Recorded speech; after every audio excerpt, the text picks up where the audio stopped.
Kita mulai ya.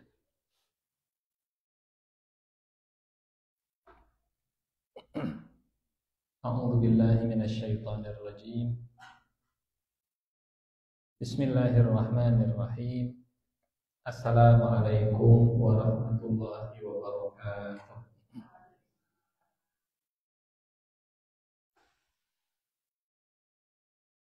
Alhamdulillahirabbil alamin wa bihi nasta'inu ala umuri dunya waddin. Wassalatu wassalamu ala asyrafil anbiya'i wal mursalin wa ala alihi wa sahbihi ajma'in. Rabbi shrah li sadri wa yassir li amri wahlul 'uqdatam min lisani yafqahu qawli. Allahumma la sahla illa ma ja'altahu sahla wa anta taj'alul hazna idza syi'ta sahla. Allahumma la ilma lana illa ma 'allamtana innaka antal alimul hakim. Allahumma 'allimna ma yanfa'una wanfa'na bima 'allamtana wa zidna ilman wa amalan ya rabbal alamin. Amma ba'du. Saramang Bapak Ibu sadayana. Alhamdulillah. Pengiringan demo. Siap. Mudah-mudahan Allah memberikan keamanan, keselamatan, kesehatan, kesejahteraan untuk kita, keluarga, dan untuk negeri kita semua insyaallah. Seperti biasa, surat At-Tur kita baca bersama-sama. Insyaallah ayat 17 sampai ayat 31. Mengulang-ulang ayat tentang kenikmatan surga. A'udzu billahi minasy syaithanir rajim.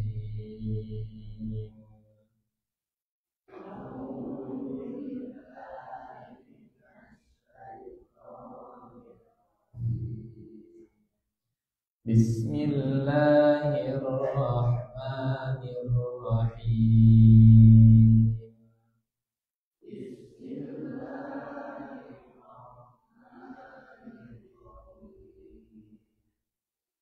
Innal muttaqina fi jannatin wa na'im.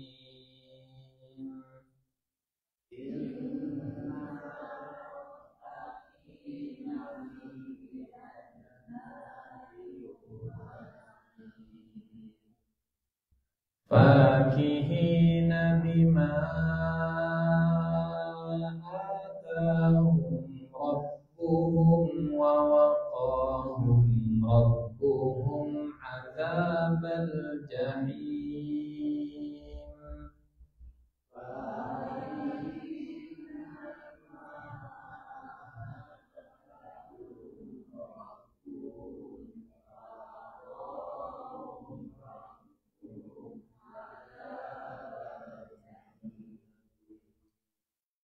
Kulu washrabu hani'an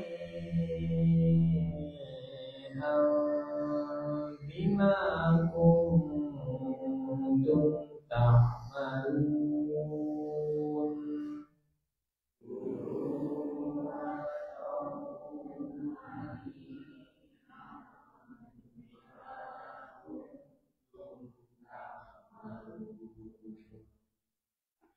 Muttaqiina ala sururin masfufah.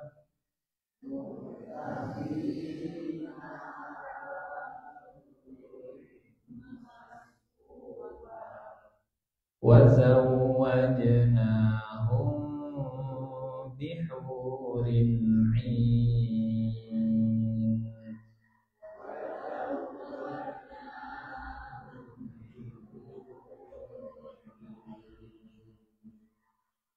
Walladzina amanu wattaba'athum dzurriyyatuhum biimanin alhaqna bihim dzurriyyatahum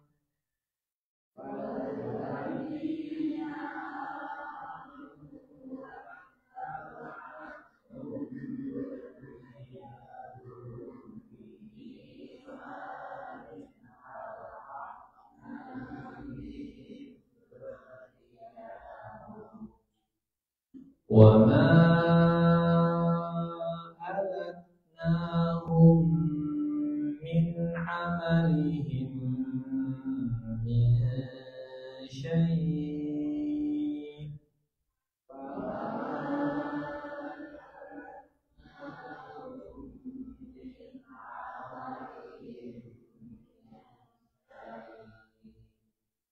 كل امرئ بما كسب رهين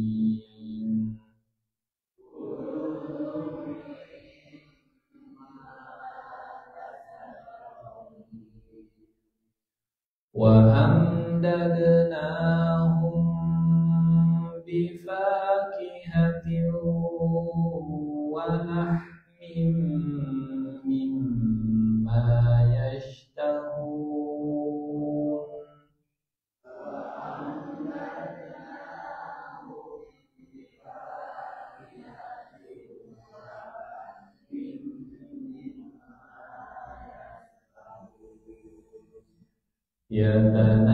يتنازعون فيها كأسا لا لغو فيها ولا تأثيم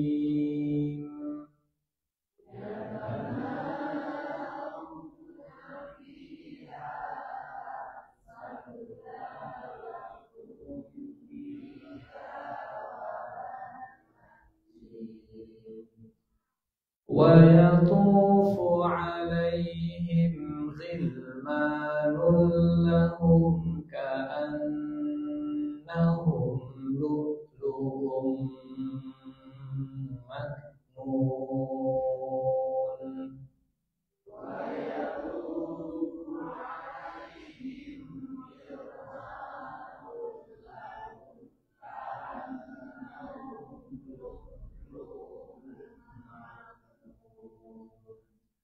وأقبل بعضهم على بعض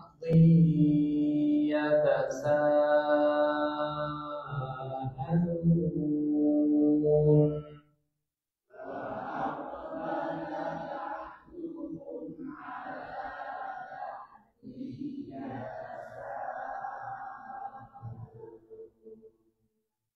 قالوا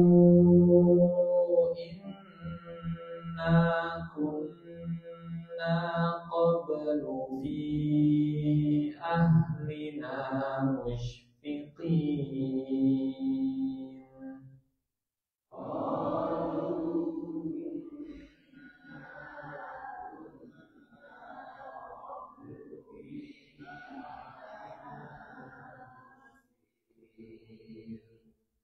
فمن الله علينا ووقانا عذاب السموم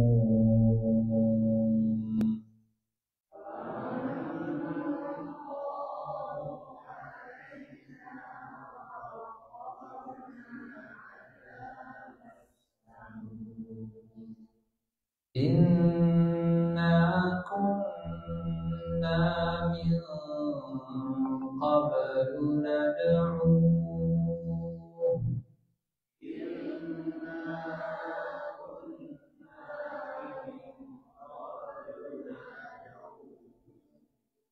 إنه هو البر الرحيم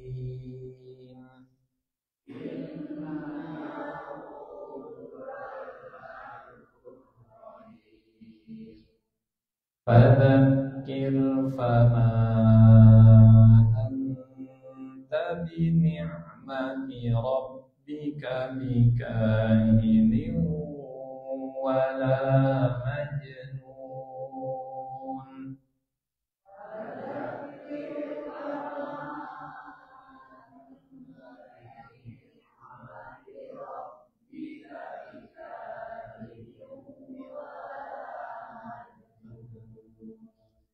أم يقولون شاعر نتربص به ريب المنون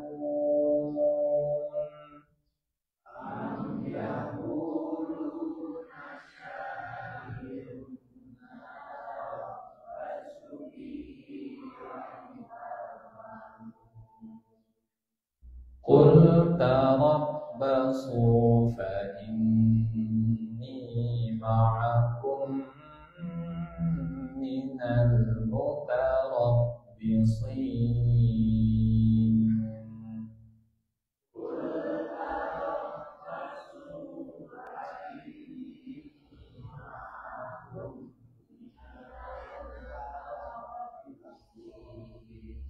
Alhamdulillahirrahmanirrahim. Semoga menjadi syafaat di akhirat kelak bacaan yang sudah kita.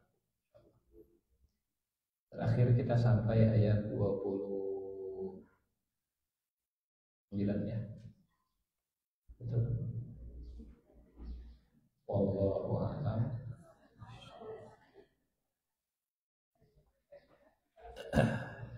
Baik, kita sedikit mengulang apa yang pernah kita sampaikan di surat At-Tur tentang kenikmatan surga bagi orang-orang yang bertakwa.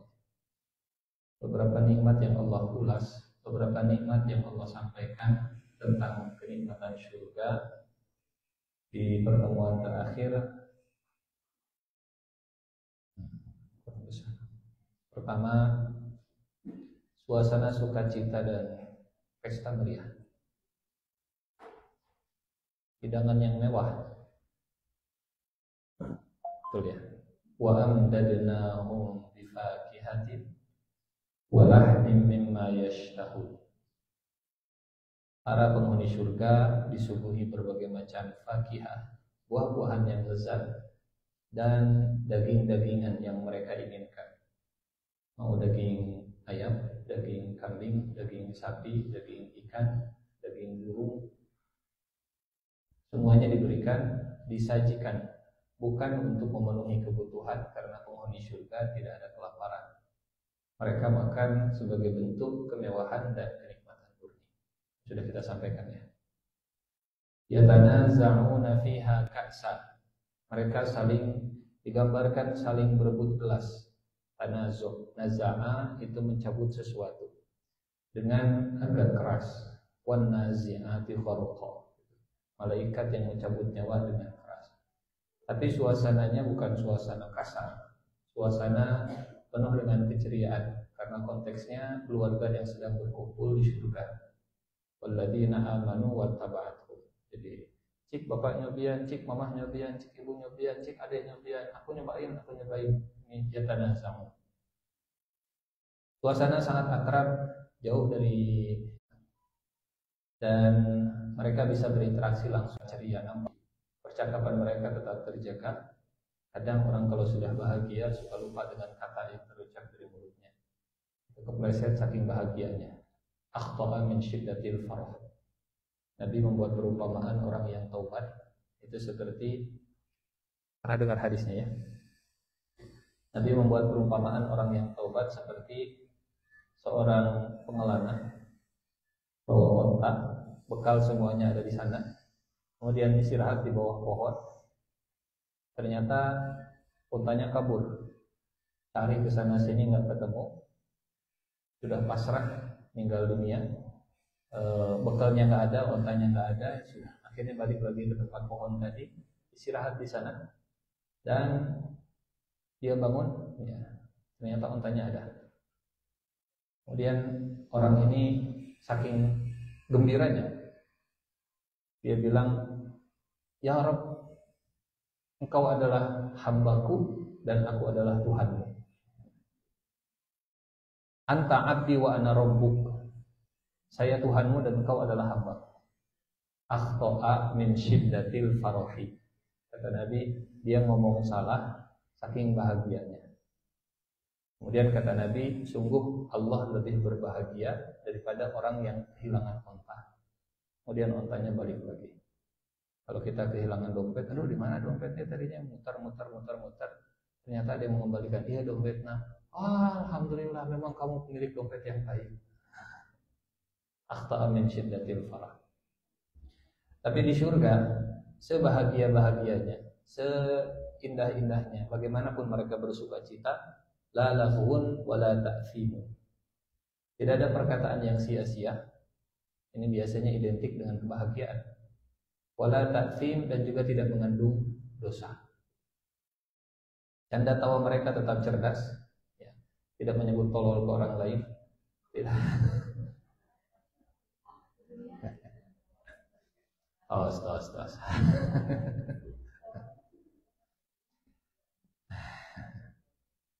Dan tidak menyakiti perasaan siapapun, walaupun mereka sedang bahagia, walaupun joget-joget.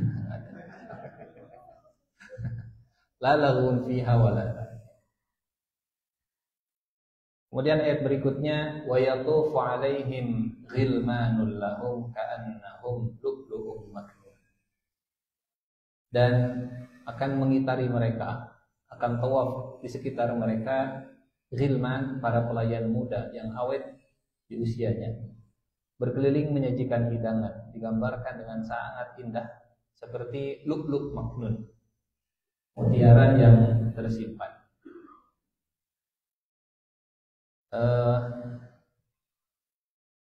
Karena mendapatkan pelayanan itu menambahkan kenikmatan, menambah kenikmatan.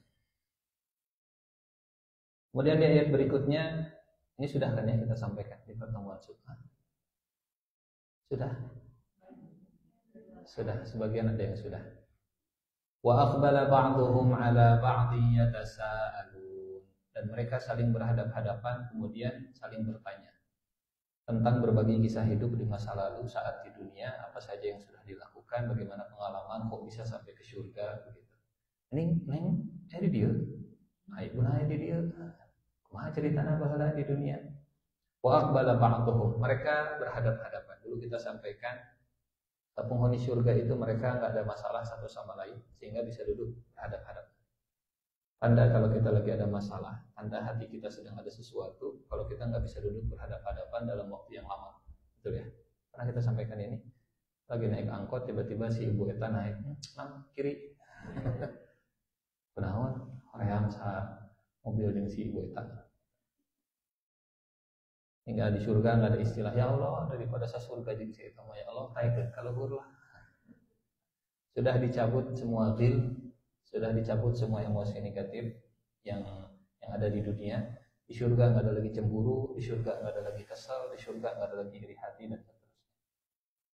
Mereka saling bertanya tentang kehidupan di dunia, saling berbagi cerita tentang perjuangan, bagaimana mendapat hidayah, amal apa saja yang membawa mereka ke surga. Ya. Sambil makan, sambil minum, sambil dilayani, sambil bersenang-senang. Mereka juga kumpul dengan para nabi. Saya membayangkan kita datang ke rumah Rasulullah SAW. Kita datang ke rumah Abu Bakar As-Siddiq. Ibu-ibu berkunjung ke rumah Aisyah, Khadijah. Bunda Khadijah, kumaha damang? Kumaha damang? Kaifa haluki? Oh, alhamdulillah. Dan ibu nanti biasa bahasa Arab jadi kumaha. Tapi tenang, di surga. Itu mah di dunia. Karena diajar bahasa aman insyaallah. Walaupun kita nggak bisa bahasa Arab masuk surga insyaallah, komunikasi lancar lah. Tidak perlu Google Translate, bisa saling paham. Bahkan ya mungkin kita bisa langsung kayak Pak Ustadz lah, bisa bahasa Arabnya di surga, jadi kita perlu diajarin. Kita berkunjung. Dulu di dunia kita suka belajar perjalanan hidup ibunda. Tapi kita mau batur nyari osna. Pengen dong cerita langsung dari ibunda Khadijah. Beliau cerita, masyaallah. Wa aqbala ba'dhum 'ala ba'din yatasaalu. Saya pengen ketemu Nabi Musa. Pengen nanya, feel-nya gimana sih menghadapi Fir'aun? Gaduh tongkat tuh siga kitu teh kumaha? Ya Allah, boleh enggak saya punya tongkat siga Nabi Musa? Yang ngingsieunan penghuni neraka. Alat berlihat. Ya, mereka mendengarkan semua cerita para leluhur, para sahabat, para nabi, semua yang ada di surga kita bisa ketemu. Bisa ngobrol, ketemu dengan Nabi Adam, ketemu dengan Nabi Isa, gitu. Ketemu dengan nenek moyang kita. Wa aqbala ba'dhum 'ala ba'di yatasaalun qalu inna kunna qablu fi ahlina musyfiqin. Sungguh kami dulu itu di tengah keluarga kami musyfiqin, sangat takut, sangat cemas terhadap nasib keluarga kami, sangat khawatir dengan masa depan anak-anak kami, apakah mereka akan beriman, mereka akan istiqomah, mereka akan masuk surga, bakal bareng-bareng lagi enggak seperti bareng di dunia. Mereka menemukan satu perasaan yang sama di dunia, sama-sama khawatir dengan keluarga, tapi bukan khawatir ma ta'kuluna min ba'di, apa yang kalian makan setelahku, tapi ma ta'buduna min ba'di, apa yang kalian sembah setelahku. Dan kekhawatiran inilah yang kemudian dibalas oleh Allah di ayat sebelumnya. Walladzina amanu wattaba'athum dzurriyyatuhum biimanin alhaqna bihim dzurriyyatahum. Yang beriman dan anak cucu mereka mengikuti dalam keimanan, maka mereka kami satukan dalam surga bersama-sama. Jadi kekhawatiran di dunia diapresiasi oleh Allah, dibalas oleh Allah dengan kebersamaan di surga. Qalu inna kunna qablu fi ahlina musyfiqin. Famannallahu alaina wa waqana 'adzabas samum. Kini mereka melihat keluarga juga selamat di surga. Selamat di surga. Alhamdulillah. Si Ade kemana? Si Ade masih kena dihisabu. Ya Allah, selamatkan si Ade ya Allah, selamatkan si Mama ya Allah, si Icu kumaha, si Neng masih kena ditarosan ku malaikat. Ya Allah, sing selamat. Dialog itu pasti terjadi. Inna kunna qablu fi ahlina musyfiqin. Pas sudah sampai, alhamdulillah. Hari sahur malaikat, surga mana? Surga nu handapku. Aduh, kata Allah, jangan khawatir, ditahekeun. Kalau di dunia kita pesan hotel, bapak dan ibunya mungkin presiden suite. Suite. Bapak ibunya presidential suite. Sementara anak cucunya mungkin quad anu hiji-hiji teh. Kalau di dunia kan hotel teh nyasok atau hotel teh bapak turun, anak naik, ketemu di deluxe room misalnya, ketemu di naon teh di tengah-tengah. Tapi ini enggak.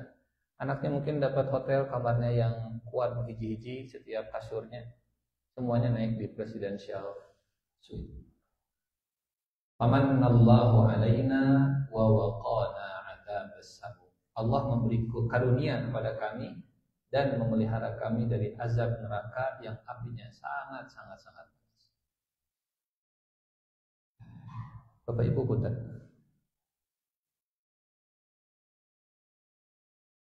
Mana yang lebih berbahaya? Mana yang lebih mengerikan?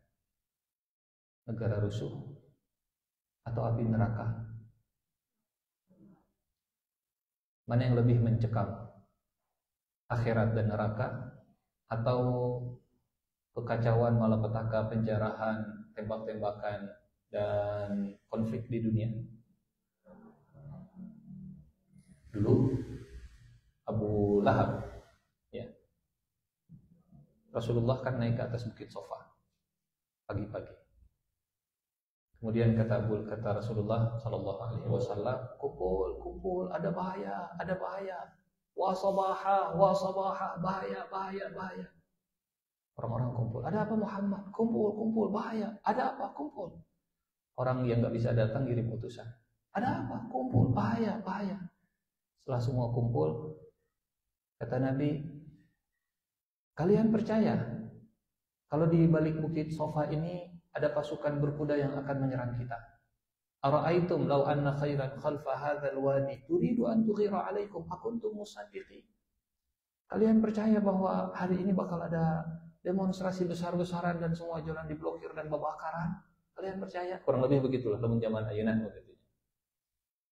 Nabi nanya ke penduduk Mekah, bagaimana kalau national security, keamanan negeri Mekah itu terganggu? Menurut kalian kalau ada pasukan asing, kan yang lebih ramai istilahnya asing, bagaimana kalau ada pasukan asing yang akan menyerang kita, menyerang Mekah, pasukan berkuda yang akan menyerang Mekah? apakah kalian percaya dengan saya? Kata mereka, ma jarrabna bika kadziban qat. Muhammad, engkau enggak pernah bohong, engkau enggak pernah dusta, engkau enggak pernah sekalipun membohongi kami. Ma jarrabna, kami enggak punya tajribah. Bahasa kita hanya mujarab.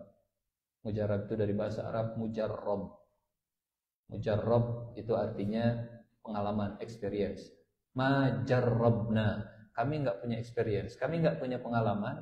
Bika, terhadapmu, kadziban, dusta, qattun, meski satu kali. Puluhan tahun kau tinggal di Mekah, kau nggak pernah bohong. Jadi walaupun Anda ngomong nggak pakai data, telinga kami nggak mendengar ada pasukan datang, mata kami nggak melihat ada pasukan berkuda datang. Asal Anda yang ngomong, kami percaya. Tiba-tiba, apa bahasa kita? Plot twist. Plot twist. Saat Nabi bicara tentang keamanan negeri Mekah, topiknya diganti, ada yang lebih berbahaya dari pasukan berkuda. Apa itu, wahai Muhammad? Selamatkanlah diri kalian dari api neraka. Sungguh saya adalah pemberi peringatan yang nyata. Inni nadhirun lakum baina yaday adzabin syadid. Selamatkanlah keluarga kalian dari api neraka. Fatimah, selamatkanlah diri kalian dari api neraka. Satu persatu yang dilihat oleh Nabi disebut, selamatkanlah kamu dari api neraka. Selamatkanlah dirimu dari api neraka. Semuanya kan kaget, speechless, bingung. Lagi kerusuhan, lagi berita tentang kerusuhan. Tiba-tiba Rasulullah ngajak orang Mekah mikir tentang kengerian hari neraka dan hari akhir. Dan kita tahu yang merespon cuma seorang. Semuanya diam, semuanya bingung. Yang merespon cuma seorang. Bagus, bagus, bagus. Apa untuk ini engkau kumpulkan kami? Alihadza jama'tana tabban laka sa'iral yaum. Celaka engkau di hari-harimu, wahai Muhammad. Apalagi ngomong ngumpul, ganti naon. Ternyata cuma ngomongin neraka dan akhirat. Celaka hari-harimu, wahai Muhammad. Maka Allah membalas Abu Lahab dengan kalimat sayasla naran zata lahab. Attitude Abu Lahab itu kalau diajak ngomong akhirat dan neraka, untuk ini kau kumpulkan kami. Tapi kalau diajak ngomong ini keamanan negeri Mekah, wah ini penting, ini penting. Jadi Abu Lahab awalnya mengatakan, kami percaya kepada engkau, wahai Muhammad. Ada yang lebih berbahaya dari keamanan negeri Mekah. Apa itu? Kita harus menyelamatkan diri kita dari api neraka. Jadi, kalau memang perhatian terhadap keamanan negara itu begitu penting, concernnya dan perhatiannya begitu besar, sungguh ada yang lebih besar untuk dapat perhatian dari kita, yaitu akhirat kita harus selamat. Jangan sampai kita peduli dengan keselamatan negeri, tapi kemudian kita abai atau tidak sepeduli itu dengan keselamatan di akhirat kita. Karena itulah attitude-nya Abu Lahab. Sehingga kata Allah, ma aghna anhu maluhu wa ma kasaba sayasla naran zata lahab. Abu Lahab hanya concern dengan masalah ekonomi. Mal itu ekonomi, duit, harta, finansial, dan seterusnya. Tapi Abu Lahab kalau diajak bicara tentang selamatkanlah akhiratmu, waspadalah terhadap nerakamu, sayasla naran zata lahab. Apa hubungannya dengan kita? Hubungannya dengan kita, penghuni surga itu, mereka adalah orang yang ketika bersama dengan keluarganya, mereka punya kepedulian terhadap masa depan. Mereka takut keluarganya masuk neraka. Mereka takut di akhiratnya berpisah. Ya, sehingga mereka selalu berdoa, Inna kunna min qablu nad'u innahu huwal barrur rahim. Dulu kami menyembahnya, dulu kami berdoa kepadanya, dulu kami memohon kepadanya. Sungguh dialah yang melimpahkan kebaikan lagi maha penyayang. Jadi bukan tidak penting keamanan, kesejahteraan satu negeri, tapi urusan akhirat, ya, urusan menyelamatkan keluarga kita dari api neraka juga perlu mendapat perhatian. Seluruh perjalanan hidup penghuni surga diringkas dalam satu pengakuan, inna kunna min qablu nad'uhu innahu huwal barrur rahim. Kunci sukses akhirat di ayat ini, di surat At-Tur ini dirangkum dalam hubungan yang konstan dengan Allah melalui doa. Lanjut. Kita rangkum ayat 1 sampai 28. Kurang lebih rangkumannya begini. Sumpah Allah dengan kisah wahyu, Wat-Tur, wa kitabin mastur, fi raqin mansyur, wal baitil ma'mur, rumah yang makmur, ya. Singgasana yang tinggi, wasaqfil marfu, wal bahril masjur, lautan yang membara. Kemudian peristiwa-peristiwa mengerikan di hari kiamat dan ancaman untuk yang mendustakan. Wal bahril masjur, wasaqfil marfu, wal bahril inna adzaba rabbika lawaqi. Siksa Tuhanmu pasti akan terjadi, malahu min dafi' yauma tamurus sama'u maura, dan seterusnya. Dan bagian terakhir gambaran surga untuk orang-orang yang bertakwa. Ini rangkuman dari kajian kita yang sudah berapa pertemuan? 11 kali sudah atur, 10 kali. Jadi kalau dirangkum 10 pertemuan, tilulah poin nanti. 1, 2, dan 3. Masuk ke ayat berikutnya, ayat 29, 30, dan 31. Fadzakir fama anta bini'mati rabbika bikahinin wala majnun. Maka ingatkanlah. Fa artinya maka, ya, bisa bermakna urutan, juga bisa berarti fa sababiyah. Oleh karena itu maka ingatkanlah mereka. Jadi ayat 1 sampai ayat 8 itu sebabnya. Ayat 29 akibatnya. Ayat 1 sampai ayat 28 adalah, kalau bahasa kita, pertimbangan, mengingat, menimbang, memutuskan. Ayat 1 sampai ayat ke-28 adalah mengingat dan menimbang. Maka keputusannya, instruksinya adalah fadzakir. Maka ingatkanlah. Jadi kita rangkum ayat 1 sampai ayat 28. Karena ayat 1 sampai ayat 28 ini adalah kenapa Rasulullah harus mengingatkan mereka. Kenapa Rasulullah harus mengingatkan mereka? Karena Allah sudah bersumpah dengan kisah wahyu. Karena Allah sudah menjelaskan tentang kengerian di hari kiamat. Dan karena Allah sudah menggambarkan bagaimana indahnya surga, maka ingatkanlah mereka. Fadzakir. Ingatkanlah mereka. Fama anta bini'mati rabbika bikahinin wala majnun. Karena dengan nikmat Tuhanmu, engkau wahai Muhammad bukanlah seorang dukun, tukang tenung, wala majnun, dan juga bukan orang gila. Bentar. Kita masuk ke kesimpulan ini. Ini kurang jelas ya.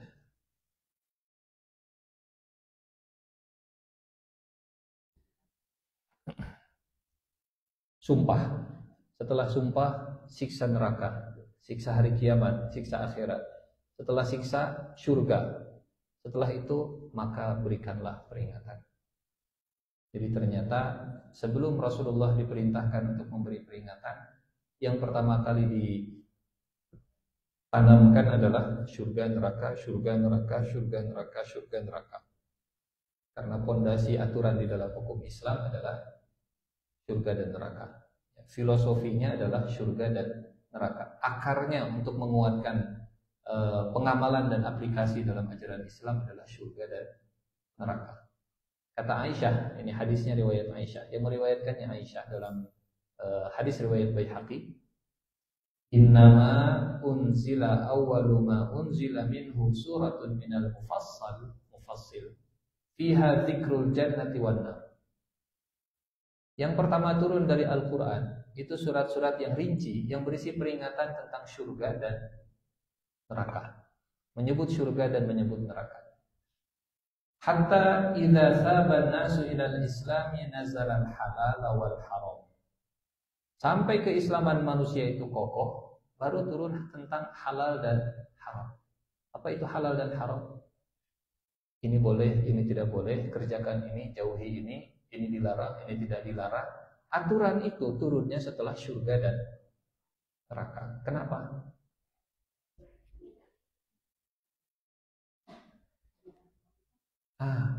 Kata Aisyah radhiyallahu anha, jika yang pertama kali turun itu yang berkenaan dengan halal haram, perintah dan larangan, nyuruh tanpa menjelaskan why, itu kata Siti Aisyah, pastilah mereka akan berkata, la nada'u zina, la nada'uha abadan. Kami enggak akan meninggalkan khamar, kami tidak akan meninggalkan zina. Jadi punten, jangan dulu nyuruh sholat sebelum menceritakan kenapa harus sholat. Jangan dulu nyuruh ngaji sebelum menjelaskan kenapa harus ngaji. Jangan dulu memerintahkan nutup aurat sebelum menjelaskan kenapa harus nutup aurat, dan seterusnya dan seterusnya. Jadi cerita surga dan cerita neraka diturunkan pertama kali oleh Allah Subhanahu wa taala untuk memotivasi, untuk menjelaskan, untuk menjadi dasar, untuk itu dorongannya dorongan internal, bukan dorongan eksternal, ya. Bukan karena ditakut-takuti dari luar, motivasinya tumbuh dari dalam. Motivasi intrinsik bukan motivasi ekstrinsik. Munculnya itu dari dalam. Saya pengen surga, saya pengen rahmat Allah Subhanahu wa taala. Memang ini bapak yang nyuruh, memang ini ibu yang nyuruh, memang ini atasan saya yang nyuruh, tapi bukan itu yang jadi motivasi utamanya. La tashrabul khamr laqalu la nada'aha abadan walau nuzira la taznu laqalu la nada'u zina. Apa hubungannya dengan surat At-Tur? Hubungannya fadzakir itu setelah cerita neraka dan cerita surga. Maka ingatkanlah mereka setelah Allah menceritakan bagaimana di akhirat, ya, bagaimana orang yang bertakwa dan seterusnya. Fondasi hukum Islam itu surga dan neraka. Kenapa banyak undang-undang yang gagal untuk diaplikasikan? Kenapa banyak regulasi, peraturan yang susah untuk diterapkan? Sampai ada ungkapan peraturan itu dibuat memang untuk sengaja dilanggar. Bikin peraturan yang dicari pasti celahnya mana nih. Undang-undang yang baru, celahnya di mana nih? Oh, karetnya belah mana, begitunya. Kenapa yang dicari celahnya? Karena yang ditanamkan pertama bukan surga dan nerakanya dulu. Jadi la tada'u zina, la tada'ul khamar, la nada'u zina abadan. Kami nggak akan meninggalkan. Memang ya saya nggak tahu di bapak ibu ada yang latar belakangnya hukum atau tidak. Eta notaris lebih luar biasa. Jadi sebelum membuat hukum itu kan harus ada filosofinya dulu, begitu ya, akarnya dulu. Nah kalau akarnya bukan surga dan neraka, ya sudah gampang untuk mencari celah. Kalau urusan mengkodifikasi mah gampang lah begitunya. Hanya mengubah yang tadinya value, nilai moral di masyarakat yang sudah ada, kemudian ditulis, dilegalisasi, ditandatangan, selesai. Tapi kalau nggak pakai surga neraka, yang ini kayaknya di kita juga belum ada begitu. Ya begitulah. Dan surga neraka itu hanya bisa ditanamkan lewat pendidikan yang panjang. Hingga kalau harus ada kurikulum tentang surga neraka dari TK, SD, SMP, SMA sampai universitas S1, S2, S3, terus ditanamkan surga neraka 13 tahun itu surga neraka di Mekah.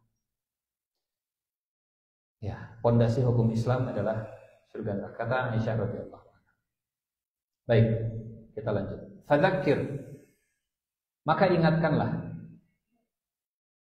Dan Nabi Muhammad sallallahu alaihi wasallam baik di Mekah ataupun di Madinah, beliau itu menghadapi 3 audiens, 3 kelompok.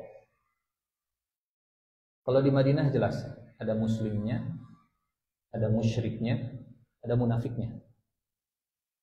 Ada musuh di luarnya juga. Kalau di Mekah, Bapak Ibu, kita jangan mensimplifikasi, menyederhanakan bahwa masyarakat Mekah itu cuma 2, mukmin atau kafir.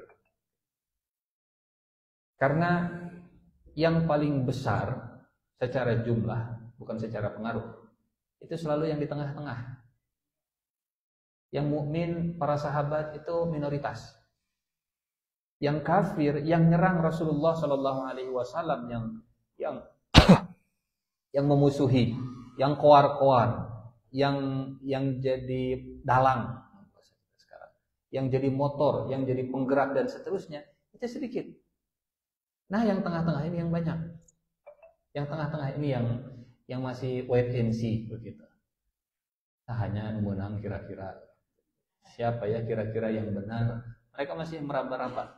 Itu mayoritas di Mekah ataupun di Madinah. Nah, fadzakir ini Allah Subhanahu wa taala tidak menyebut objeknya, tidak menyebut siapa yang jadi sasarannya untuk diingatkan. Fadzakir, Allah tidak menyebut fadzakiril mu'minin. Allah juga tidak menyebut fadzakiril kafirin, juga enggak. Atau tidak menyebut fadzakirin nas, juga enggak. Kaidahnya di dalam bahasa Arab, kalau objek tidak disebut, maka semua jadi objek. Silahkan makan, makan apa? Sadaya nawe makan. Silahkan makan nasinya saja ya, nasi nawe hungkur, nasi berarti. Iqra, bacalah. Yang harus dibaca, semua baca. Fadzakir, maka berikan peringatan. Siapa yang harus diberikan peringatan? Punten bisa. Dalam bahasa Indonesia, fadzakir itu berikan peringatan. Tapi dalam bahasa Inggris, fadzakir itu kasih reminder. Ya, rasanya kita pernah sampaikan, ya. Terjemahan dalam bahasa Inggris itu lebih presisi dibanding terjemahan dalam bahasa Indonesia. Zakir, tazkirah itu reminder. Nazir itu warning. Ke bahasa Indonesia dua-duanya jadi peringatan. Padahal kalau warning lebih keras bahasanya. Kalau fadzakir itu mungkin lebih smooth gitu ya.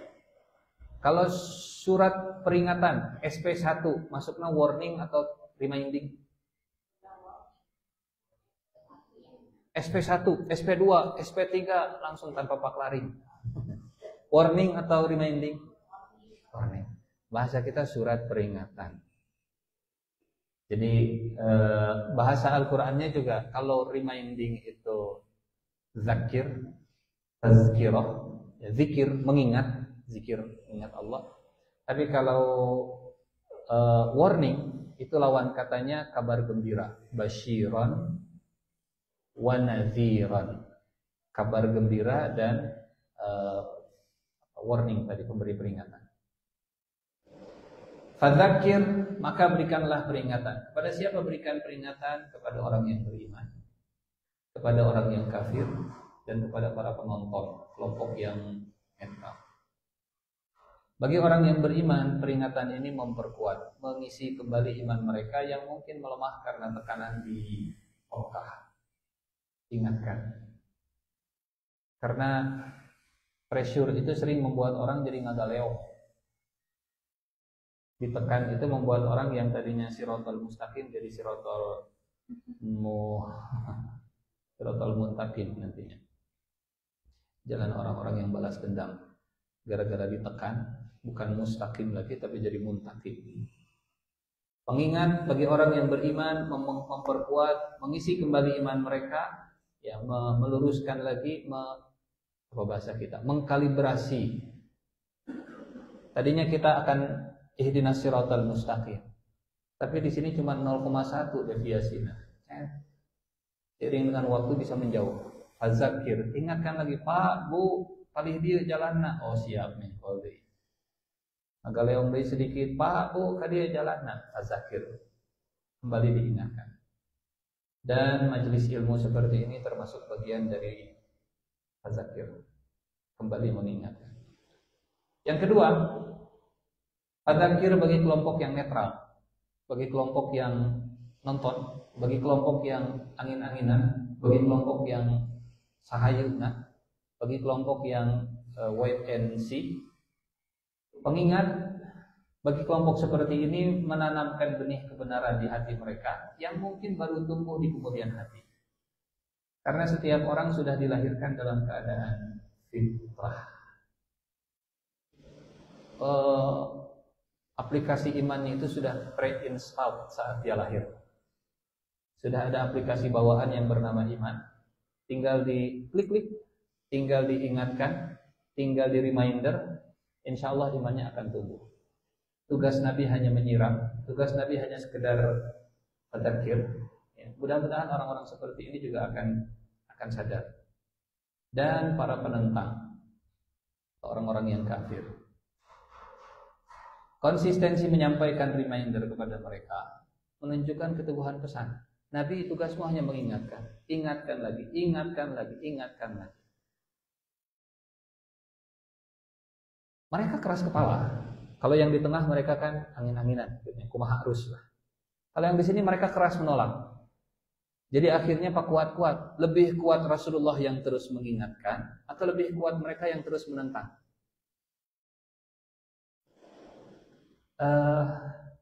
Semakin istiqomah Nabi dalam mengingatkan, semakin goyah orang yang menentang dalam prinsip mereka. Kok Muhammad tuh kekeh sekali ya? Jangan-jangan dia benar, jangan-jangan saya yang salah. Fadzakir bagi orang yang kafir untuk menggoyahkan kekerasan hati mereka, keyakinan mereka, dan ini mengubah strategi serangan mereka. Bapak Ibu, kita agak mundur sedikit, balik lagi ke awal surat Al-Atur. Di awal surat Al-Atur kata Allah, fadzarhum alladzina hum fi khawdin yal'abun. Mereka yang bermain-main dalam kebatilan. Alladzina hum fawailu yawma idzil lil mukadzibin alladzina hum fi khawdin yal'abun. Maka kecelakaan besarlah bagi orang-orang yang mendustakan, ayat 11, yang mereka bermain-main dalam kebatilan. Buat mereka fazakir juga. Innal muttaqina fi jannati wa na'im. Buat mereka fazakir juga. Ya. Kok Muhammad ini digitukeun dikiekeun teh masih tetap anger. Oh, ganti strateginya. Ganti strategi. Sebut Muhammad sebagai dukun. Ternyata Rasulullah enggak terpengaruh. Ternyata orang-orang Mekah juga enggak terpengaruh. Rasulullah masih tetap fazakir. Ganti-ganti strateginya. Bapak Ibu punten. Ini ya karena saya banyak berinteraksi dengan orang-orang di dunia marketing dan sales juga begitu. Mereka tuh biasanya bikin pokoknya lempar 5 hal. Lempar 5 cara marketing kita, lempar 5 produk. Setelah lempar 5 produk, assessment, bikin penilaian, evaluasi, mana yang lebih disukai oleh publik, mana yang engagementnya lebih tinggi. Oh, ternyata yang ini engagementnya lebih tinggi. Yang keempat, yang kedua, dan yang ketiga. Maka 4, 2, 3 itulah yang terus digenjot habis-habisan. 1 dan 5 tarik dari pasar. Daripada kita habis-habisan gelontorkan dana untuk marketing di 1 dan 5 yang kurang direspon oleh publik, mendingan 2, 3, dan 4 saja yang kita genjot habis-habisan. Jadi orang musyrik Mekah, mereka melempar tuduhan ke Rasulullah, Muhammad sahir, Muhammad tukang sihir, Muhammad pendusta, Muhammad dukun, Muhammad tugelo, Muhammad ini pengkhianat. Lempar ke publik, mana yang paling banyak diposting ulang? Mana yang paling banyak dapat komentar? Itulah yang terus digonjot oleh mereka. Itu yang Allah sebut fawailu yawma idzil lil mukadzibin alladzina hum fi khawdin yal'abun. Mereka main-main dalam hal seperti itu, dalam kebatilan mereka main-main. Dan kata Allah, kasih pengingat kepada mereka. Fadzakir. Jadi Nabi disebut pembohong, nggak berubah. Nabi disebut kahin dukun, nggak berubah. Nabi disebut begini, nggak berubah. Ditembak pakai basoka, rudal balistik, ditembak pakai derenet, begitu ditembak pakai shotgun, nggak berubah juga. Makin Nabi kokoh, makin Nabi tidak goyah, makin membuat mereka jadi bingung sendiri. Iya, teh kudu diserang pakai naon deui ya. Ini fazakir bagi orang-orang yang menentang. Jadi apapun perlakuan buruk yang Nabi terima, tugasnya tetap sama, hanya untuk mengingatkan saja. Fadzakir. Yang kedua, makna fadzakir bagi Nabi dan bagi kita, tugasmu hanya mengingatkan, karena engkau tidak punya kuasa terhadap hati. Ini di surat Al-Ghasyiyah, mungkin agak mirip. Fadzakir innama anta mudzakir lasta alaihim bimusaitir. Ada benda yang sudah jadi bahasa Indonesia yang menyerap kata musaitir, maknanya sama. Ada yang tahu nama bendanya? Fungsinya sama, tapi sudah jadi bahasa Indonesia. Setir. Saitoro yusaitiru. Setir bahasa kita. Apa fungsinya setir? Mengendalikan. Dia rada ke kiri, ke kanan ke. Dia rada ke kanan, ke kiri ke. Itu namanya setir. Dari bahasa Arab, orangnya disebut musaitir. Fi'il pekerjaannya disebut saitoro yusaitiru. Bahasa Indonesianya setir. Disetir itu namanya disaitoro. Orangnya disebut saitir. Lasta alaihim bimusaitir. Wahai Nabi, engkau bukan orang yang ditugaskan menyetir mereka. Engkau bukan orang yang ditugaskan untuk mengendalikan mereka. Engkau hanya ditugaskan untuk mereminding mereka. Fadzakir innama anta mudzakir lasta alaihim bimusaitir. Ayat 21-22 ini membuat kenapa? Karena kita kadang suka masuk ke wilayah hasil, padahal wilayah kita cuma dakwah, wilayah kita cuma ngajak, wilayah kita cuma mengingatkan, bukan mengendalikan. Sekali kita masuk ke wilayah ingin mengendalikan dan menyetir, stres pasti. Bahkan ke anak sendiri dan keluarga sendiri. Betul? Sangat betul sekali. Kita cuma ngasih tahu, gerak sholat, gerak sholat, gerak gugah, gerak ngawas, cuman situ. Sekali kita nurut-nurutnya budak teh. Itu kita sudah masuk ke wilayah musaitir. Lasta alaihim bimusaitir. Kenapa Rasulullah Shallallahu Alaihi Wasallam mengalami kesedihan yang mendalam saat pamannya meninggal dunia? Nabi mengalami amul huzn atau tahun kelabu, tahun kesedihan. Sebetulnya yang paling membuat Rasulullah Shallallahu Alaihi Wasallam sedih itu bukan ditinggalkan oleh istri dan pamannya saja. Itu mah ada, setiap orang akan meninggal. Maksudnya kesedihan Nabi ditinggalkan oleh orang dekatnya itu banyak. Nabi pernah ditinggalkan oleh bapaknya waktu lahir, tinggalkan oleh ibunya waktu usia 6 tahun, tinggalkan oleh kakeknya usia 8 tahun, ditinggalkan oleh semua putrinya waktu hidup, ditinggalkan oleh semua anak laki-lakinya waktu hidup. Tapi yang paling membuat Nabi sedih itu bukan sekedar ditinggalkan oleh istri dan pamannya, tapi waktu pamannya meninggal dunia, ucapkan la ilaha illallah. Di sini Rasulullah, di sini Abu Jahal. Kata Abu Jahal, Wahai Abu Talib, engkau akan meninggalkan agama nenek moyangmu? Kata Rasulullah, ucapkan la ilaha illallah, walaupun di akhir hayat saya akan perjuangkan di depan Allah supaya selamat. Walaupun sedang sakaratul maut, ucapkan la ilaha illallah. Kata Abu Jahal, hai Abu Talib, apakah agama keponakanmu lebih baik atau agama bapakmu dan nenek moyangmu?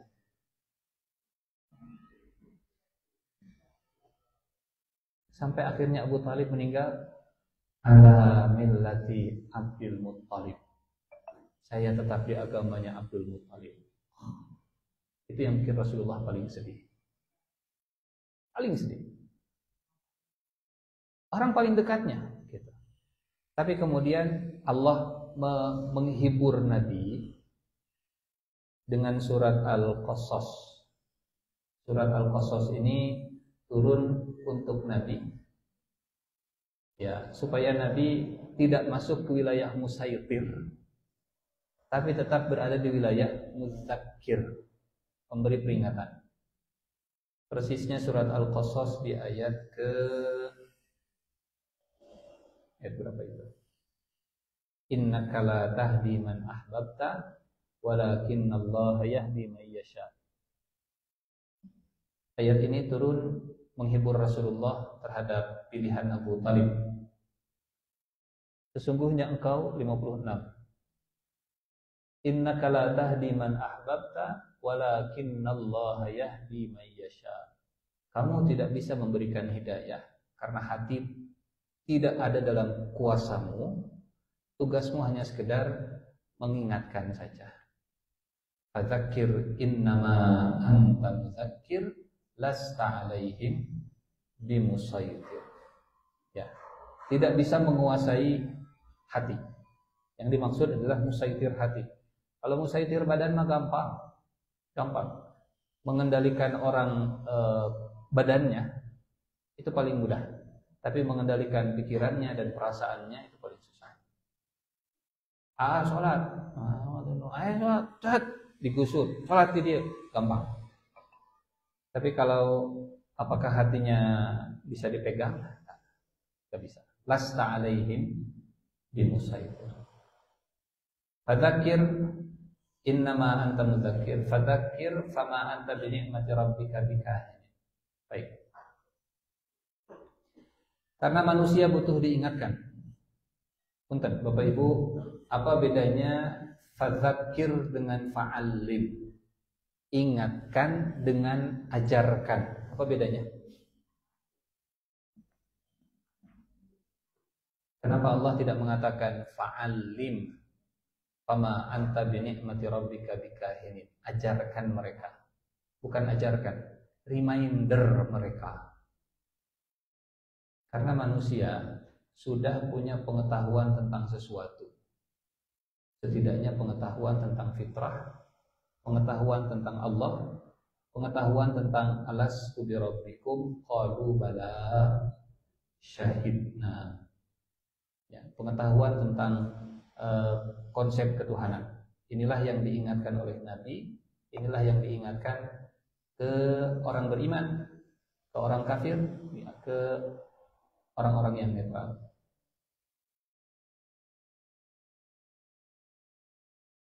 Baik. Kalimat yang baik bisa mengubah seseorang dan membawanya menuju taubat. Kalimat fadzakir itu kalimat yang paling halus. Paling halus. Dan saya lupa di sini pernah menyampaikan atau tidak. Salah satu ajrun ghairu mamnun, pahala yang tidak pernah putus, kalau kita berhasil mengingatkan orang dan orang tersebut selalu di jalan yang lurus karena kita yang mengingatkan. Amal jariah, ilmu yang bermanfaat. Ilmu yang bermanfaat menjadi ajrun ghairu mamnun. Jangan sampai di mana saya kemarin menyampaikan amar ma'ruf tidak dengan cara yang ma'ruf dan nahi mungkar justru menimbulkan yang lebih mungkar. Jadi Fadzakir, pada akhirnya tugas Nabi pun hanya sekedar reminding, mengingatkan saja. Fadzakir fama anta bi ni'mati rabbika bikahinin wala majnun.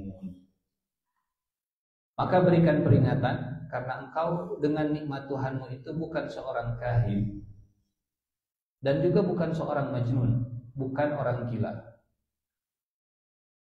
Ini black campaign yang negatif marketing yang disebarkan oleh orang-orang musyrik Mekah kepada Rasulullah sallallahu alaihi wasallam. Kenapa Nabi dituduh sebagai kahin? Nabi dituduh seperti dukun dan peramal. Ya, karena Nabi dengan ayat Al-Qur'an Allah Subhanahu wa taala menyampaikan kepada Nabi kisah-kisah umat terdahulu dan masa depan tentang hari kiamat. Bedanya kalau kahin, saya yakin Bapak Ibu ada tidak pernah adu dukun, ya paling gak ningali dina film begitu. Ningali dina film. Ngomongnya tidak jelas, meracau, ngecapruk gitu, sok tahu. Datang ke dukun, katanya dia serba tahu tanpa harus dikasih tahu. Terus ada yang datang ke dukun langsung dikepret, cepat. Kenapa saya ditampar? Oh jadi belum tahu saya bakal nampar. Jadi ala kulli hal. Tapi tuduhan ini terbantahkan sendiri dengan kondisi Rasulullah yang kalau bicara itu ngomongnya jelas, fasih. Yang namanya dukun kan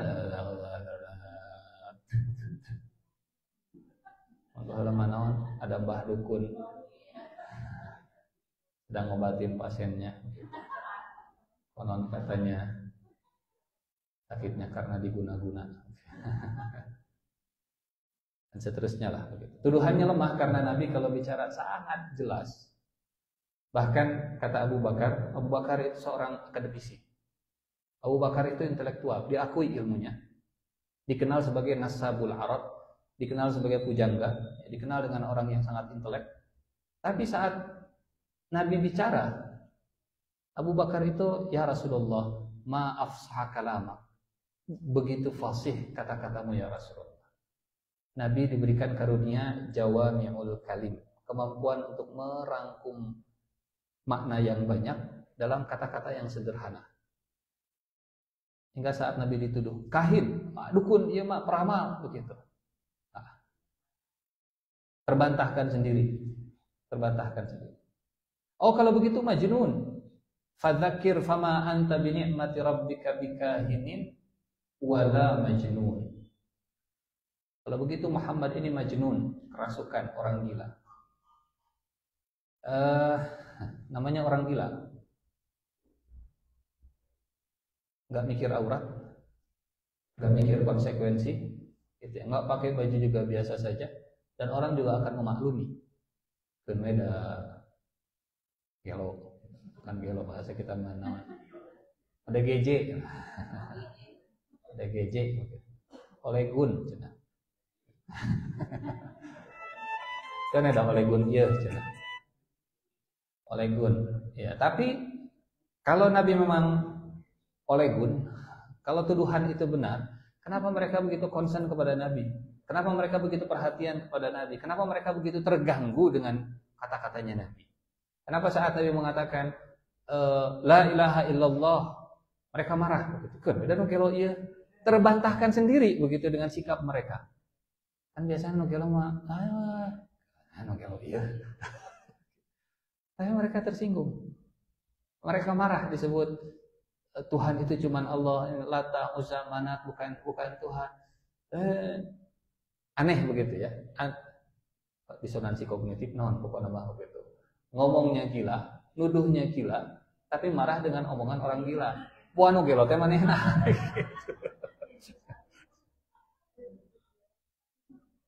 Akhlaknya sempurna, tata keramanya luar biasa. Mereka mengakui amanahnya. Iraha teuing nu gelo amanah. Kalau mereka mau pergi nitip barangnya di rumah Rasulullah Shallallahu Alaihi Wasallam. Kalau mereka mau, ya kan mereka rihlat syitai wassaif. Kita sudah cerita ini ya. Mereka kalau pergi 3 bulan gitu, di mana rangkas yang paling aman di rumah Rasulullah. Nah, tadi istrinya aman sih. Ini apa? Nah, insya Allah istri yang solehah itu kalau suaminya pergi bisa ikut menjaga. Naon? Papa angkat tulanya. Ke mana? Ke Palestina. Wih di mua. Duka. Iya, pada ngirimkan bantuan Freedom Plot lah. Terus hari mama kumaha ya kartu ATM. Seberapa isinya? Ayalah 20 M mah. Itulah istri yang solehah, istri yang bisa membuat suami tenang saat menitipkan harta. Kenapa suaminya bisa tenang menitipkan kartu ATM isi 20 miliar? Karena PIN-nya tidak dikasih tahu.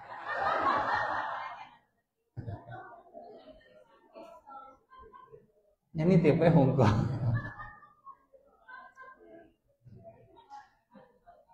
Itu hanya cerita bohong.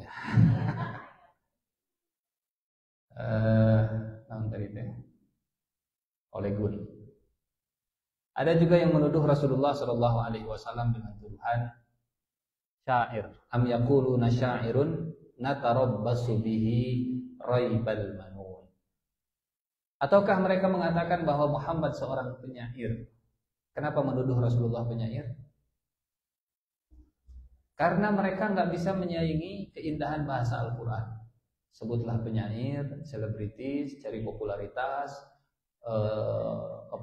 cari subscriber,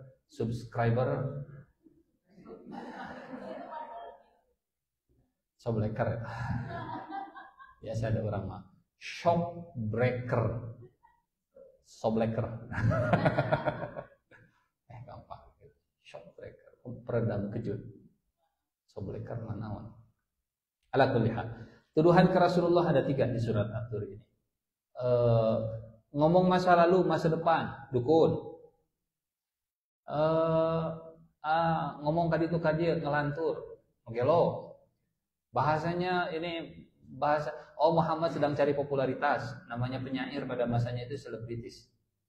Penyair pada masanya itu influencer. Penyair pada masanya itu memang cari sensasi. Penyair pada masanya itu tren, ya. Ingin menarik perhatian banyak orang, ingin mencari keuntungan finansial dan seterusnya. Hingga kata Allah dalam Al-Quran mengabadikan sikap mereka. Am yaquluna syairun natarabbasu bihi raibal manun. Kalau diterjemahkan begini, terjemahan bebasnya. Biarinlah namanya penyair ada masanya ini. Natarabbasu bihi raibal manun. Kami menunggu Muhammad itu dengan kehancuran, kematian, kecelakaan. Maksudnya, toh pada akhirnya setiap artis, setiap selebritis ada masanya. Mungkin sekarang sedang masanya Muhammad naik. Nanti setelah naik, natarabbasu bihi raibal manun. Pada waktunya juga akan turun sendiri. Pada waktunya juga nggak akan viral lagi. Pada waktunya juga orang akan lupa. Dulu mungkin orang kenal siapa Rafika Duri. Pada zaman taraskeun ayeuna ka genje. Pada masanya mungkin orang kenal dengan September Ceria. Taraskeun ka genje ayeuna. September rusuh mah ya oke. Ada September Ceria. Sudah itu masa lalu kita. Tapi polanya sama. Kata mereka, Muhammad itu penyair, natarabbasu bihi, kami menunggunya, raibal manun, dengan kehancuran, kematian, kecelakaan dan seterusnya. Paling ke naik sebulan kayak turun di. Paling ke viral sebentar juga turun. Tren hungkulah ieu mah. Quran itu cuma tren-trenan. Tingginya bahasa Al-Quran dianggap setara dengan syair, dianggap setara dengan puisi, direndahkan Al-Qurannya. Kalau tadi direndahkan Rasulullahnya, direndahkan akhlaknya, dianggap Nabi Muhammad mencari popularitas dan keuntungan finansial, tapi terbantahkan oleh pengakuan mereka sendiri tentang keindahan bahasa Al-Quran. Dan putar, Apakah tren Al-Quran itu makin turun? Kalau dia syair, kalau dia lagu, pasti ada masanya. Betul, ada masanya. Bahwa lama mungkin ayah Bruri peso 7, nama ada ical 2, jadi peso 5. Pada masanya mungkin viral, pada masanya mungkin acil, semoga Allah merahmati begitunya. Bimbo mau pada masanya luar biasa, Opik pada masanya luar biasa, tapi yang namanya syair, yang namanya selebriti, artis mana naik turun, naik turun, naik turun. Kalau mereka menyebut Al-Quran syair, Al-Quran nggak pernah mengalami tren naik dan turun. Makin hari makin viral, sampai hari ini terus viral, sampai hari ini terus orang yang paling dicari dan yang paling dijadikan rujukan hanya Al-Quran, bahkan oleh orang Barat sekalipun. Am yaquluna syairun natarabbasu bihi raibal manun. Jadi ayat ini, ayat fadzakir fama anta bi ni'mati rabbika bikahinin wala majnun am yaquluna syairun natarabbasu bihi raibal manun qul tarabbasu fa inni ma'akum minal mutarabbisin. Hiburan dari Allah untuk Nabi dalam rangka menolak seluruh stigma yang disematkan. Engkau bukan dukun, engkau bukan orang gila, dan engkau bukan penyair. Yang membelanya siapa? Allah Subhanahu wa ta'ala. Walaupun orang ngomong begitu, tapi Allah memvalidasi mereka salah dalam memberikan stigma kepadamu. Kamu bukan orang seperti tadi. Jadi kalau bahasa kita mungkin begini, emas tetaplah emas, walaupun orang menyebutnya kuningan. Walaupun orang bilang murah, murah, murah, murah. Kalau kau tahu engkau orang yang berharga, omongan orang itu nggak ada harganya lagi. Anta bukan kahin, anta bukan majnun, anta bukan syair, anta Rasulullah, utusan Allah.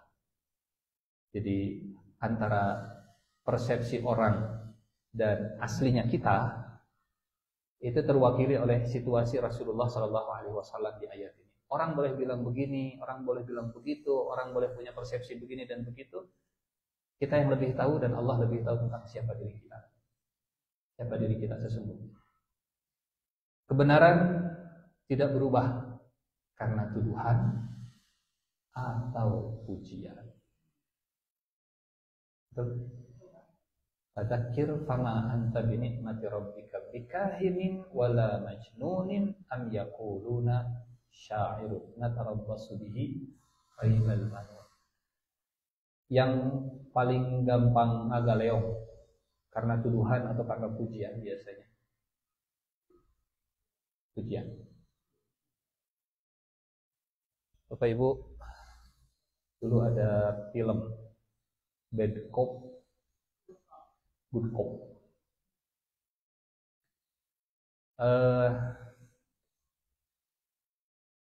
Jadi yang satu tukang pukul, yang satu tukang nego begitu ya.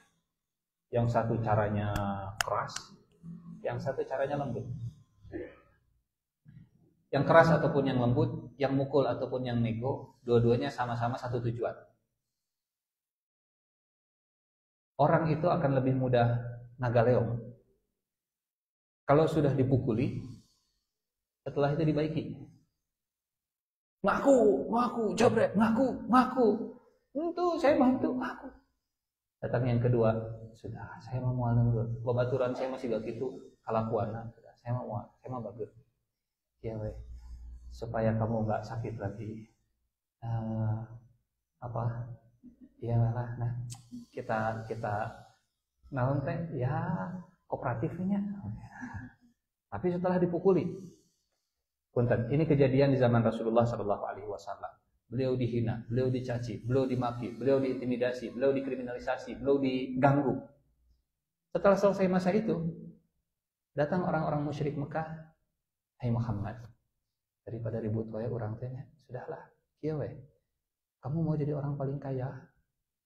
Kami angkat, kami kumpulkan, kami transfer, kami kasih cek kosong, silahkan isi supaya saldomu jadi orang paling kaya. Tapi tong ngomong la ilaha illallah deui. Kamu pengen jadi orang yang berkuasa nomor 1?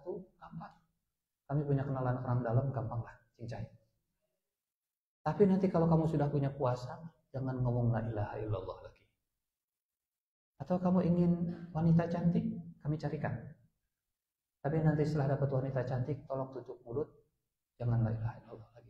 Daripada ribut, please. Kata Rasulullah, enggak. Bukan itu yang sedang saya cari. Dan kalaupun Allah memberikan itu, saya enggak akan berhenti untuk menyampaikan la ilaha illallah. Gagal nego-nego yang pertama, kemudian datang lagi. Ini nego yang paling puncaknya. Wahai Muhammad, begini sajalah. Daripada kita ribut terus-terusan, orang memandang penduduk Mekah kok jadi terbelah jadi dua, jamaah haji kemudian tahu di Mekah ini akhirnya ada ribut-ribut, konflik internal dan seterusnya. Sudah begini saja, supaya nampak kita ini harmonis di mata orang-orang Arab. Kami siap ke masjid nyembah Allah setahun. Tapi tolong tahun depan Anda sembah Tuhan kami. Please, setahun. Kalau ada kebaikan di agama Anda, kami dapat. Kalau ada kebaikan di agama kami juga dapat. Anda juga dapat. Demi keharmonisan, demi keutuhan, demi kebersamaan, demi keakraban, demi keguyuban. Gimana kalau kita win-win solution seperti tadi? Punten. Ini orang yang kedua, stylenya lebih halus.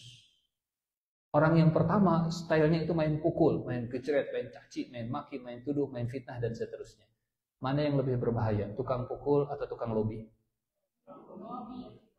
Tukang lobi setelah mukul. Coba baru itu di lobi. Setelah dikasih shock terapi, kemudian dikasih tunjangan rumah. Salah. Setelah dipukul habis-habisan, kemudian ditawari banyak hal. Dan Allah menguatkan Nabi dengan satu surat, yang surat ini asbabun nuzulnya cerita tadi. La. Surat apa itu? Al-Kafir. Qul ya ayyuhal kafiru. La. 4 kali. La a'budu ma ta'budun. Wala antum abiduna ma'abud. Wala ana abidum ma'abadtum. Wala antum abiduna ma'abud. Lakum dinukum waliyadin. Karena yang paling berbahaya dalam lobi-lobi seperti tadi adalah tidak bisa ngomong la.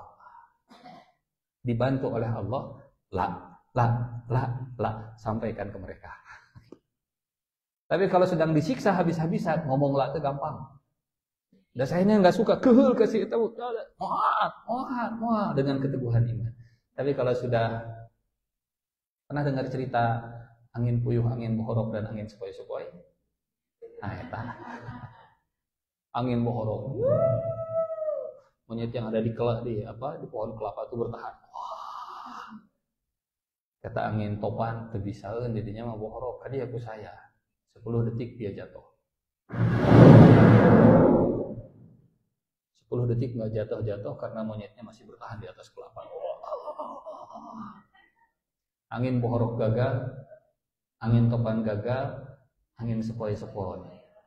Kata angin sepoi-sepoi, biar saya. Disuruh cerikeun ku angin bohorok. Wah, saya wae teu bisa. Kata angin topan, moal bisa. Cobaan.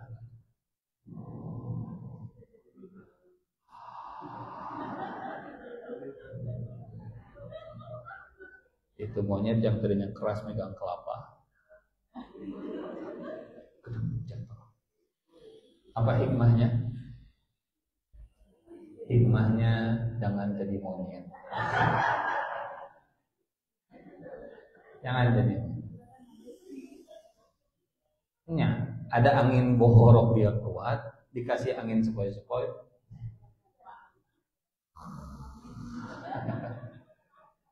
Angin sepoi-sepoi.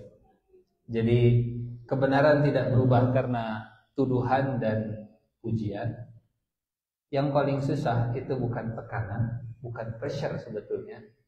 Yang paling susah itu justru ketika, kalau kata Nabi, ini bahasa Nabi. Kata Nabi, saya tidak khawatir kalian dalam keadaan fakir. Walaupun memang fakir dekat dengan kafir. Kadal fakru an yakuna kufran, kata Umar bin Khattab. Tapi Nabi nggak khawatir. Yang saya khawatirkan adalah kalau pintu dunia sudah terbuka dan kalian berlomba-lomba, kemudian sikut sini, sikut sana, itu yang lebih saya khawatirkan. Dan sangat susah untuk lulus di ujian itu. Gak gampang. Jadi hoyong fakir atau hoyong benghar? Kurang masuk disonansi kognitif ya. Ya, betul. Kita harus yang benghar, tapi kita harus yang lulus ujian. Kita harus yang terbaik.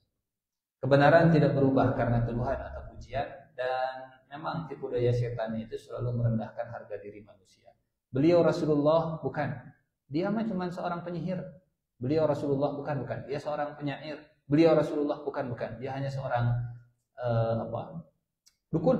Beliau Rasulullah bukan, dia hanya seorang orang gila. Itulah setan. Karena dulu di zaman Nabi Adam, setan itu hanya memention tanah. Bapak Ibu punten. Allah itu menciptakan Nabi Adam itu 3 tahap. Bahan bakunya tanah. Kemudian disempurnakan kejadiannya. Diseimbangkan tubuhnya, disempurnakan semua bentuknya. Setelah itu ditiupkan rohnya. Tinin sawaituhu ruhi. Jadi bahan bakunya tanah, dibentuk sedemikian rupa dengan indah. Setelah itu ditiupkan roh. Tapi saat iblis tidak mau sujud ke Nabi Adam, apa alasan iblis nggak mau sujud dari Nabi Adam? Saya lebih baik dari Adam. Engkau ciptakan dia dari tanah, saya dari api. Betul Nabi Adam itu dari tanah, tapi Nabi Adam bukan cuma dari tanah. Iblis hanya menyebut yang tanahnya saja, tapi tidak mau mengakui disempurnakannya dan tidak mau mengakui ditiupkan ruh kepadanya. Jadi orang musyrik itu cuma tetesan kecil dari kerjaan setan yang tidak mau mengakui kelebihan Rasulullah SAW, hanya mencari mana yang paling remeh, mana yang paling rendah, mana yang paling jelek dan seterusnya. Muhammad penyihir, Muhammad penyair, Muhammad pendusta dan seterusnya. Terakhir sebagai penutup, ini mungkin ayat berikutnya sebetulnya. Apa yang membuat mereka di ayat berikutnya, am ta'muruhum ahlamuhum bihadza am hum qaumun taghut. Kita pending saja mungkin ayat ini ke ayat berikutnya, karena ini akar masalah kenapa mereka menyebut Rasulullah dukun, menyebut Rasulullah gila, menyebut Rasulullah penyair. Karena mereka menganggap orang Quraisy itu adalah smart people. Pengakuan atau klaim mereka sendiri. Dalam bahasa Al-Qur'annya ahlam. Ahlam itu akal, ahlam itu pikiran, ahlam itu otak. Apakah akal mereka yang nyuruh mereka untuk melakukan hal seperti ini? Am ta'muruhum ahlamuhum bihadza am hum qaumun taghut. Ini agak panjang penjelasannya, mungkin kita tunda di pertemuan berikutnya insyaallah. Baik, kita cukupkan sampai ayat ke-31, 30 ya, 31, 32 insyaallah kita lanjut di pekan depan insyaallah. Ada pertanyaan sebelum itu? Enggak. Mengenai hidayah hati itu kan miliknya Allah ya kan. Apakah benar hidayah itu harus dicari dan harus kita melakukan suatu amalan yang baik sebelumnya, lalu Allah akan menolong? Karena banyak orang bilang itu aja ada hidayah tapi tidak ada awal untuk mencari. Terus yang kedua, jadi sekarang ini banyak banget orang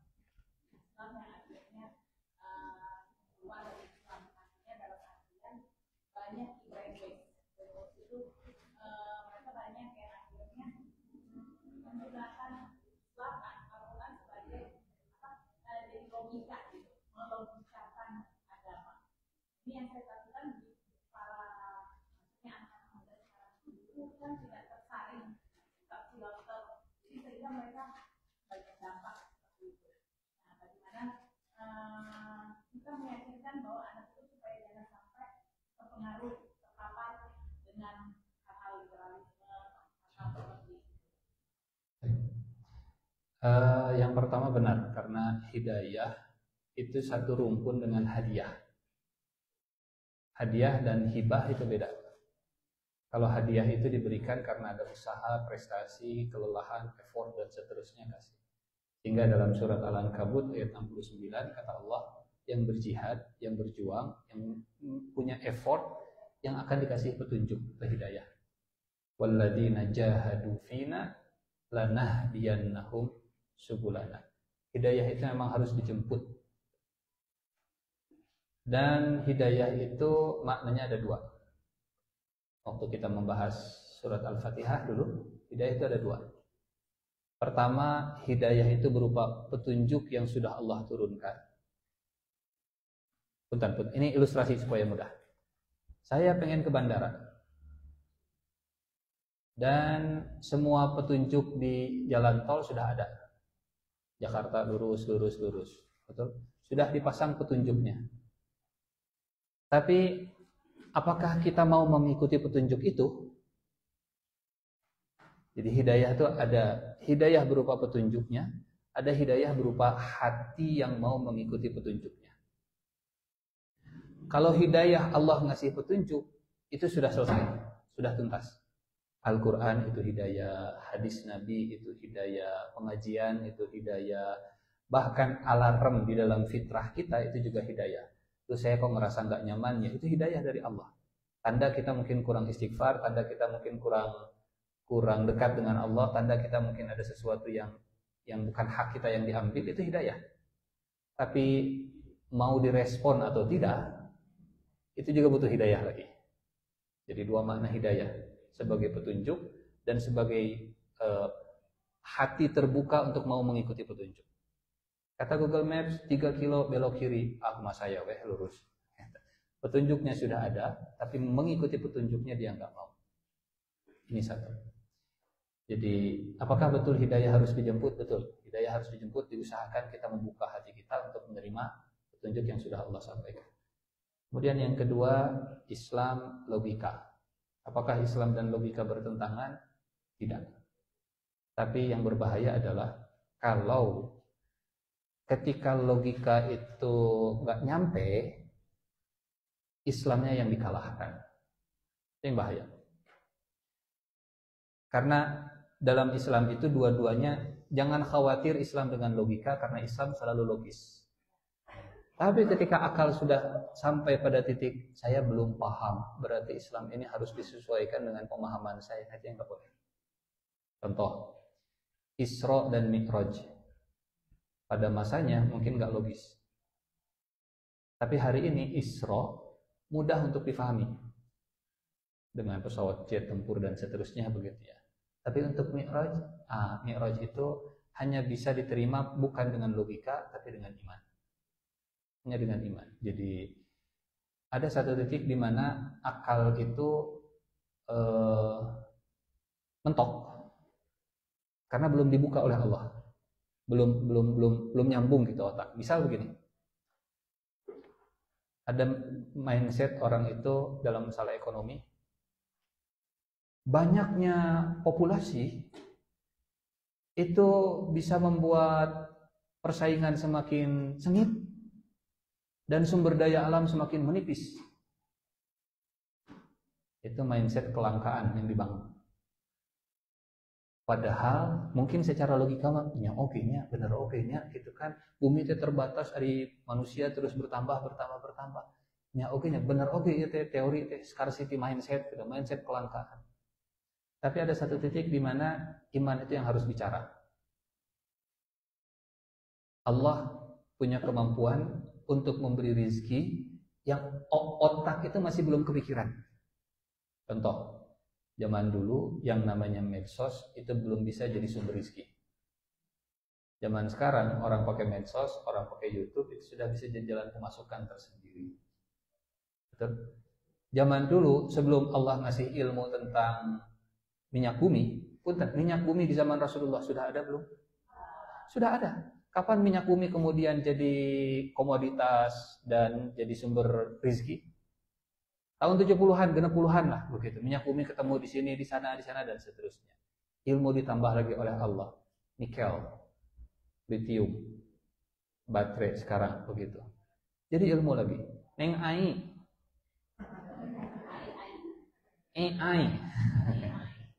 Neng AI. Ilmu ditambah oleh Allah. Jadi sumber rezeki. Orang nggak usah capek-capek bikin konten, tinggal ketik tak. Buatkan video begini. Buatkan gambar begini. Buatkan konten untuk dan seterusnya. Dimudahkan luar biasa.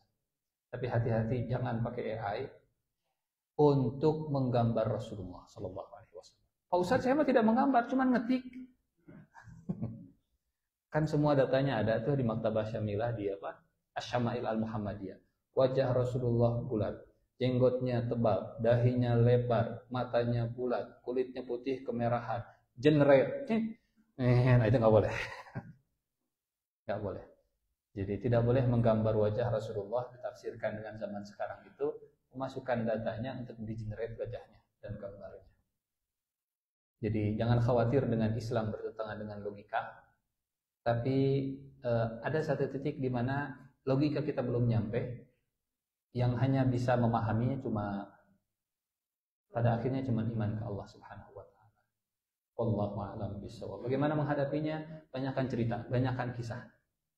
Karena dengan kisah akhirnya mereka nyambung. Bayangkan kalau kita jadi ibunya Nabi Musa. Hanyutkan atau ditahan, jangan dihanyutkan. Palidkeun atau ulah. Kalau secara logika mah masa perintah Allah tidak logis?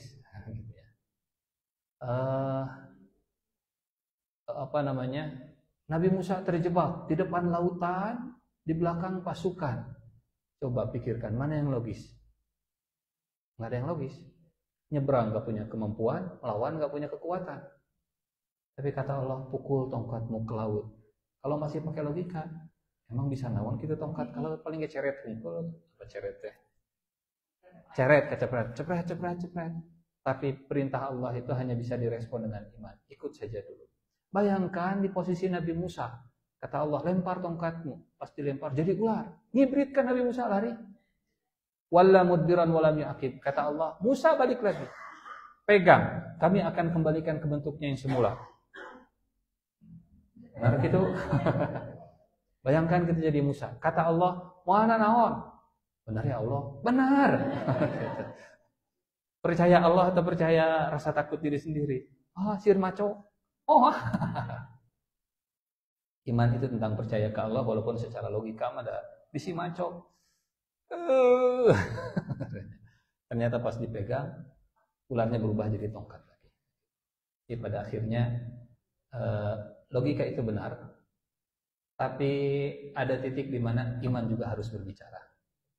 Ininya main, ininya juga main. Wallahu a'lam bishawab.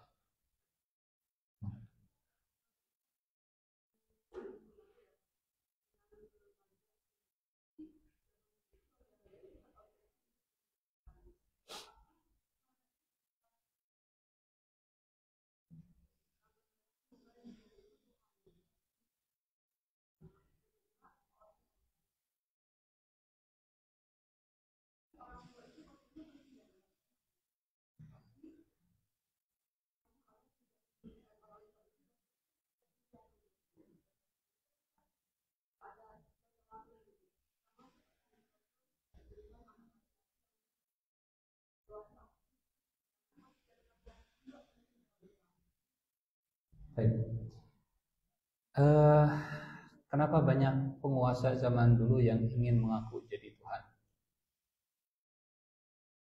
Karena mereka diberikan kekuasaan. Kalau orang punya kekuasaan, apalagi absolut kekuasaannya, ada istilah apa kalau kita power tend to corrupt, absolute power absolutely corrupt. Jadi kekuasaan itu cenderung untuk membuat orang jadi korupsi, apalagi kalau kekuasaan yang absolut tidak terbagi.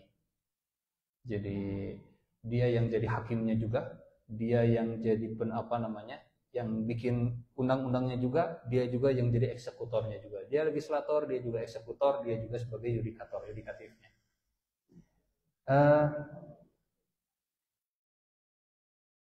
Karena itulah sifat Allah. Yang namanya Tuhan itu la yus'alu amma yaf'alu wa hum yus'alun.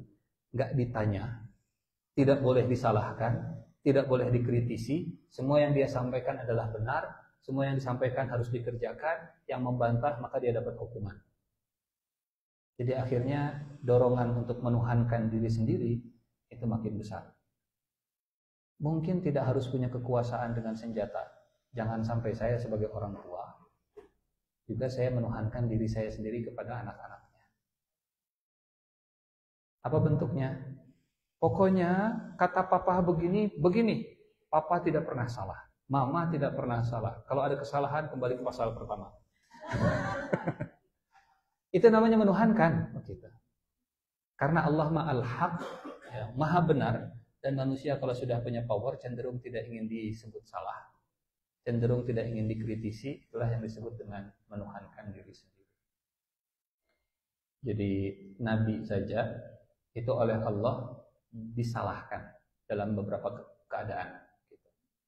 Jangan lakukan ini lagi, jangan cemberut lagi ke orang ke Abdullah bin Umi Maktum, begitu ya. Nabi saja dibegitukan, bahkan Nabi juga mendapatkan masukan-masukan dan Nabi terima. Tapi kalau sudah menolak menerima masukan, menolak untuk mendengarkan, menolak untuk ngobrol dan dialog, menolak untuk disebut Anda salah, itu berarti sudah menuhankan diri sendiri. Wallahu a'lam bishawab.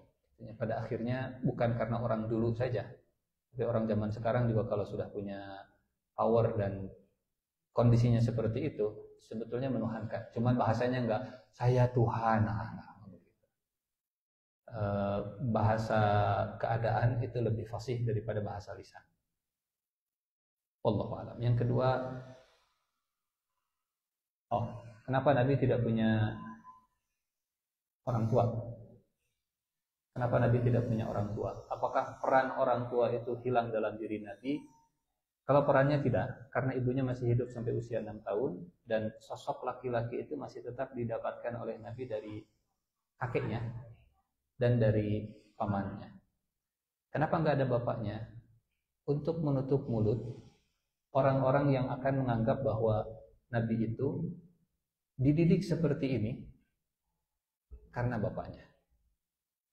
Kenapa kakeknya meninggal? Supaya orang nggak akan nyangka, oh iya mah hasil wasiat dari kakeknya, supaya nanti kamu kalau masa depan harus jadi pemimpin, dan seterusnya. Jadi diputus dari bapaknya, diputus dari ibunya, diputus dari kakeknya, bahkan diputus dari waktu Nabi pertama kali dapat wahyu. Nabi itu ketemu dengan Warokoh bin Naufal, ahli kitab. Setelah ketemu Nabi, ahli kitabnya meninggal dunia. Supaya nggak ada tuduhan, oh Muhammad mah diajar guru ngajinya ternyata Warokoh bin Naufal, makanya tahu kisah-kisah zaman dulu. Jadi iya, kita hanya bisa mencari hikmah, pada akhirnya takdir Allah itu yang terbaik bagi Nabi Muhammad SAW.